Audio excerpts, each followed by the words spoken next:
Namaskar doston, welcome to my channel. Friends, if you have not yet subscribed to my channel, please do subscribe and click the bell icon for getting regular notification videos. Also, please recommend my channel to your friends and trading communities. Thank you. This is a pre-market report video for 2nd February 2026. So I'm going to keep this video a short video. In this video, we are going to cover FN analysis, chart review and market levels for tomorrow only. Okay. So because there is no global Q and all it was about the market, that is budget and only budget. चलिए हम लोग chart में जाके अपना discussion को आगे बढ़ाते हैं क्या हुआ मार्केट में। दोस्तों, हम सब लोग ने विटनेस किया एक बेकार दिन। तो मैं इसलिए क्यों बोल रहा हूँ एक बेकार दिन, क्योंकि सब लोगों का उम्मीद था कि बजट्स में कुछ होने वाला है। वैसे ही हमारा मार्केट टूटा पड़ा हुआ है ट्रम्प का टैरिफ की वजह से और हमारा ट्रेड डील अनसर्टेनिटी की वजह से। तो हमारा सबका सारे जितना भी ट्रेडर्स थे, जितना भी ब्रोकरेज थे, सबका उम्मीद यही था कि मार्केट के लिए कुछ अच्छा बजट में होगा। मार्केट के लिए कुछ अच्छा हुआ ही नहीं है और ऊपर से उल्टा एसटीटी टैक्स बढ़ा दिया। अगर जो भी नहीं जानता है कि एसटीटी क्या है, मुझे पता है सब लोगों को पता ही है, ये सिक्योरिटीज ट्रांजैक्शन टैक्स है। तो एक इन्होंने क्या कर दिया, जो एफएनओ के ऊपर ऑप्शन के ऊपर इन्होंने 50% और टैक्स को बढ़ा दिया और फ्यूचर्स के ऊपर 150% बढ़ा दिया।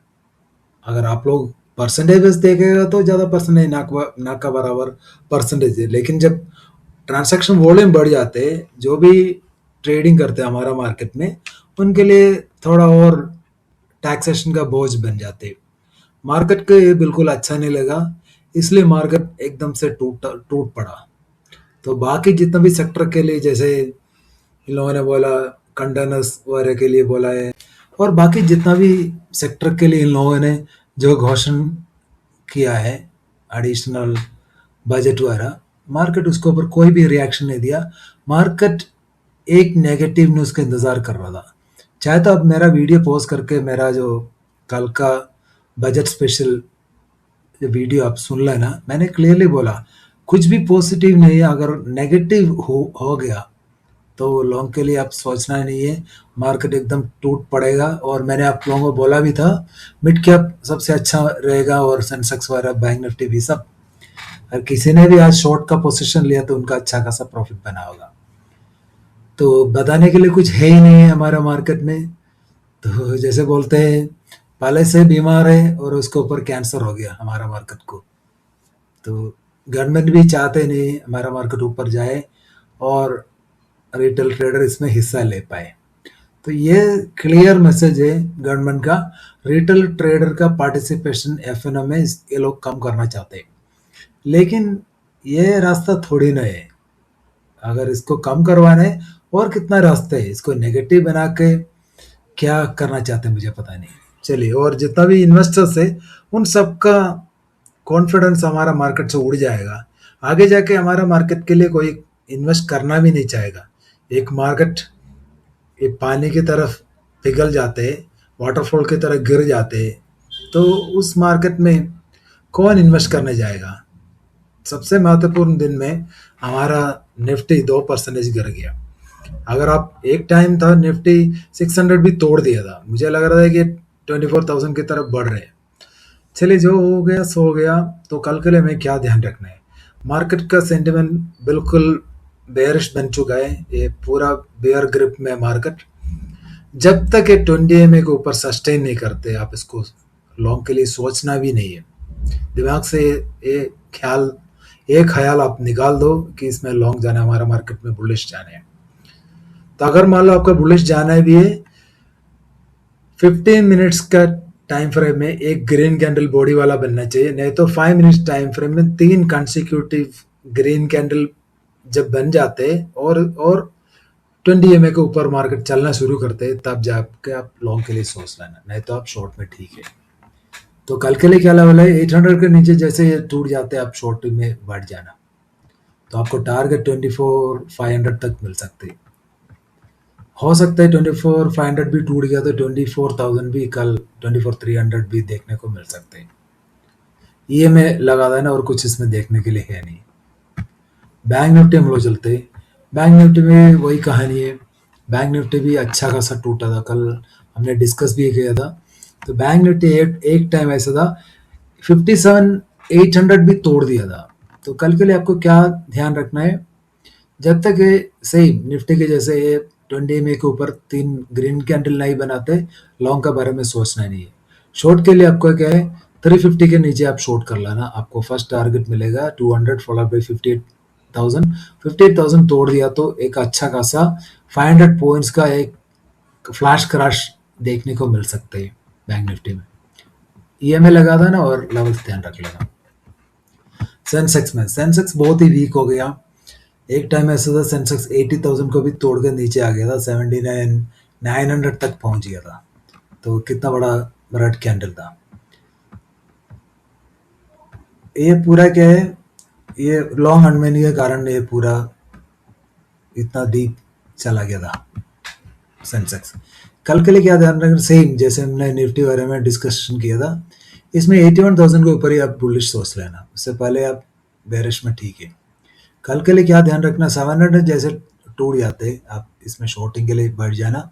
आपको टारगेट 80,000 भी मिल सकते कल। तो ये में लगा था ना और कुछ देखना नहीं। मिड कैप निफ्टी में दोस्तों कल हमने डिस्कशन किया था, मिड कैप निफ्टी जैसे 350 तोड़ देते, 330 एग्जैक्टली मैंने बोला, जो 200 ये में तोड़ देते आपको फ्लैश क्रश देखने को मिल सकता है। मैंने क्लियरली बोला 13,000 तक मिल सकती है। भले ही मार्केट 12,800 तक चला गया, उसके बाद एक रिट्रेसमेंट भी आ गया, फिर से एक सेलिंग प्रेशर में चला गया। इसमें भी 20 एमए के ऊपर जब तक नहीं जाते, वो भी आते हैं अराउंड 1380 के ऊपर। लॉन्ग नहीं करना, शॉर्ट में अब ठीक है। 13,000 जैसे तोड़ते आप शॉर्ट में चला जाना, हो सकते और 300 पॉइंट इसमें मिल सकते हैं। ये मैं लगा था ना, कुछ देखना नहीं। इंडिया विक्स में जैसे मैंने बोला था, देखो इंडिया विक्स में 10% का बढ़ोतरी एक दिन में, 11%। एक टाइम ऐसा था ये 16 तक चला गया, जैसे हमारा 24,800 तक निफ्टी चला गया, उसी टाइम एक 16 तक चला गया, अराउंड 20% तक ये आ गया था, बढ़ गया था इंडिया विक्स। इंडिया विक्स के ऊपर ध्यान रखना, जब तक इंडिया विक्स ऊपर चलता रहेगा आप शॉर्ट में ठीक है। मान लो आपको इंडिया विक्स नीचे गिर जाते और 3 ग्रीन कैंडल बनते, तब जाके लॉन्ग के लिए आप सोच लेना। चलिए हम लोग अपने शीट पे वापस चलते हैं। हम लोग एफएनओ के ऊपर भी एक बार नज़र मारते हैं। एफएनओ में मैं आपको एक डाटा शीट सेपरेटली शेयर करूंगा, तो इसमें बताने के लिए कुछ है नहीं है, अल्ट्रा बेयरिश डाटा है। चाहे वो इंडेक्स फ्यूचर में देख लो, 2 लाख के ऊपर पहुंच गया एफए का शॉर्ट। प्रोस ने कुछ बाई किया, लेकिन वो हेडजिंग के लिए बाई किया है, क्योंकि इसका इंडेक्स कॉल और इंडेक्स पुट में इतना बड़ा शॉर्टिंग पोजिशन है, उसके अगेंस्ट में हेड जिन्होंने बाई किया प्रोस ने इंडेक्स फ्यूचर। तो इंडेक्स कॉल में देखो 3 लाख इंडेक्स कॉल बाइंग कर लिया रिटेलर ने, ये सब नेकेड बाइंग है।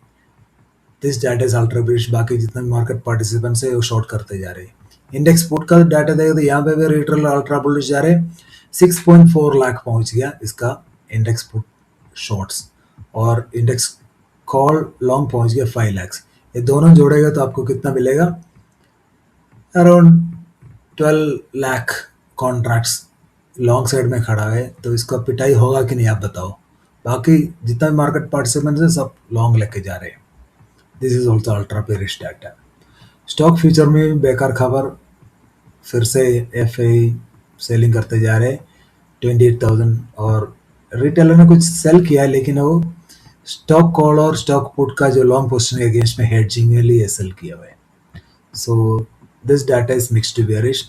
स्टॉक कॉल का डाटा देगा तो अल्ट्रा बेरिश डाटा है। रिटेलर का लॉन्ग्स पहुंच गया 7.15 लाख।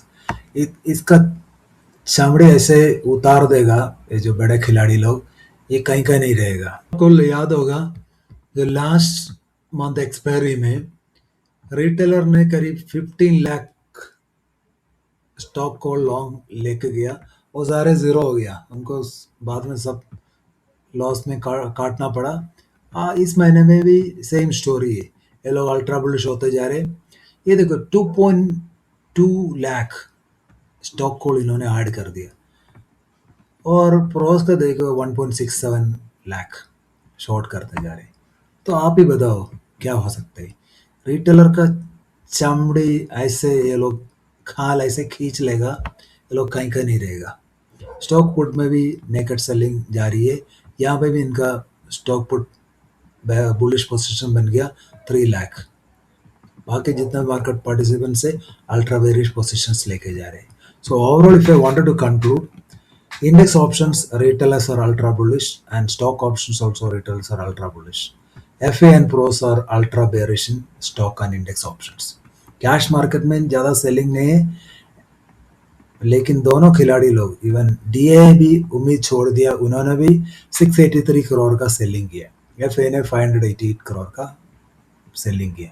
जितना भी बाइंग किया ये सारे रिटेलर का बाइंग है। रिटेलर अल्ट्रा बुलिश पे अल्ट्रा बुलिश होते जा रहे, पता नहीं क्यों।